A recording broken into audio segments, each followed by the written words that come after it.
Hello everybody, I'm Kale Lawrence. I'm an author.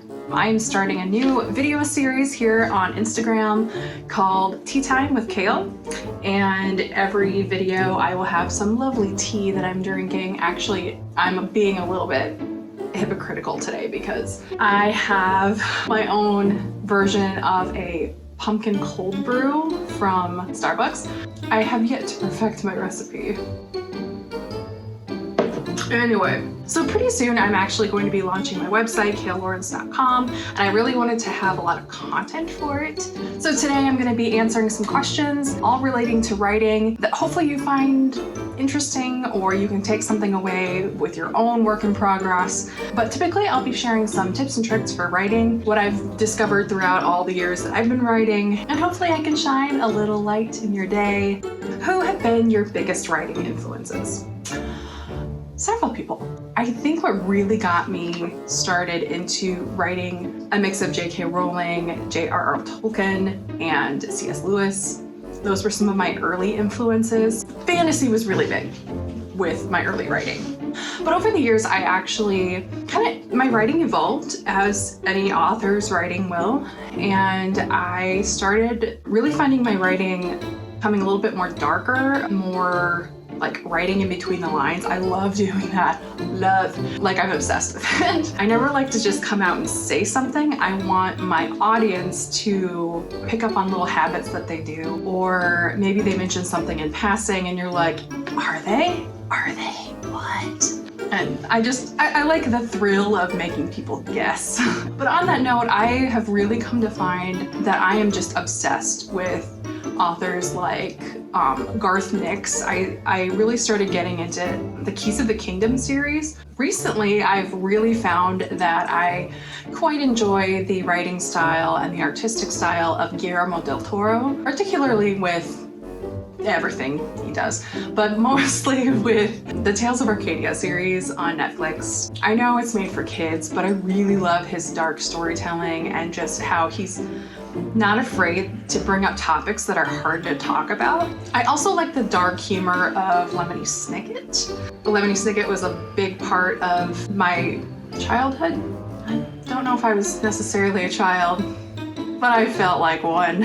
I think I was in high school. William Ritter, I've been reading a lot of recently. He does historical fantasy, as well as Mark Gatiss, Stephen Thompson, Stephen Moffat, who were the writers and creators of the BBC show Sherlock. I love their writing. I really love how in-depth it is, how emotive it is, how they can get thoughts across in a very thought-provoking way. So I've also taken what I know of them and kind of molded that into my storytelling as well. Are there any authors you don't like? This is a loaded question, guys. I'm not really a fan of E.L. James. I actually have this character based on her. Like, maybe she's a great person, but her writing is like drinking a cup of nails. I'm not a fan. How would you describe your writing? My writing is dark, witty, and emotional. I like to really focus on those three aspects. I like dark storytelling because it almost shows the world how it really is. I like a lot of like thrilling scenes, kind of a little violent, like putting characters in situations where it seems hopeless, and I really like finding that character arc where I can bring them out of the darkness. So that's why I like that. I also like humor because you can't have a dark, deep story without a little bit of humor, so I like to throw in a little wit here and there. The jury's still out on if it's actually funny, but we'll see. And then just emotional. I really like appealing to a reader's emotions. So if you're reading a character and you're like, dang, I know what that feels like. Oh, the author just did a great job in describing, you know, how this person feels in this very moment. I like that sort of stuff. Indie or traditional? I like the best of both worlds. I do. When I first really was trying to get published. I did start off in more of the traditional way. So I wrote a book. I was 17. I mean, I had a good talent for writing, but I had a lot of work to do with storytelling in general.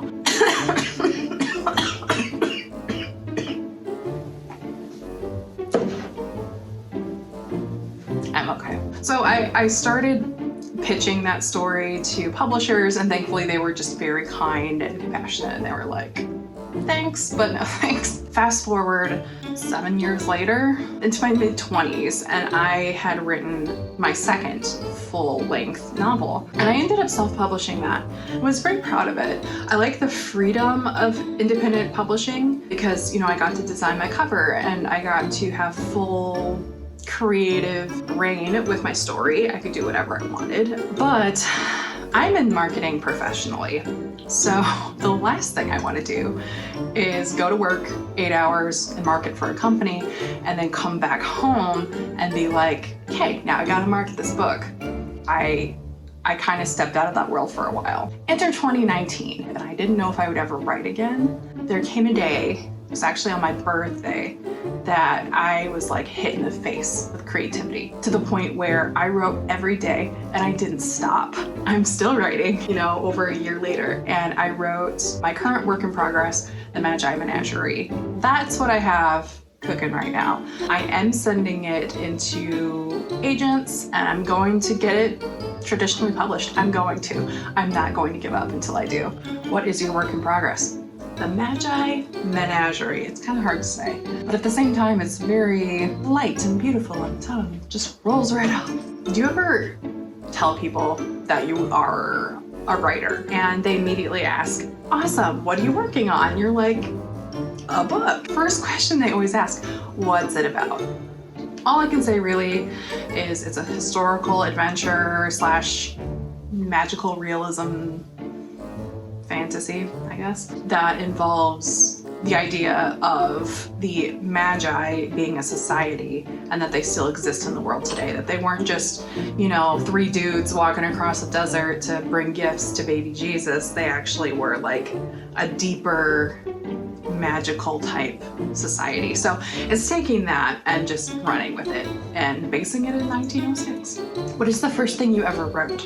The first thing I ever wrote, I was 4 or 5. People don't believe me when I say that, but I'm like legit. It was like I was 5. I wrote a story about a fly that grew bigger and bigger and bigger. I think it was actually called The Big Big Fly. What advice do you have for other writers? It seems really cliche these days to be like, don't stop writing, because the fact is that even the best writers don't write every day. Sometimes the creativity isn't there. Other times you're just not in the right mind space for it. You know, even if you can't write every day, think creatively every day. When you're driving down the road and you see some dude walking his dog, maybe he's actually on his way to meet a stranger who has a message for him or something. What tabs do you usually have open when writing? I always have thesaurus.com open, always. Usually I have Google open so that I can do some research. And then usually I'll have Google Maps too. So my story takes place in Belfast, Ireland, but they go to London and they go to Constantinople and they go to Lalibela, Ethiopia. So I like seeing that travel path laid out before me. Like I kind of want to know visually where they're going. Are there any tools you use during the writing process? Yes, I use a project management system called Trello, and not necessarily for project management. You can use it for that. That is literally what it's made for. But I actually use it in a different way. I use the boards as the different chapters that I have.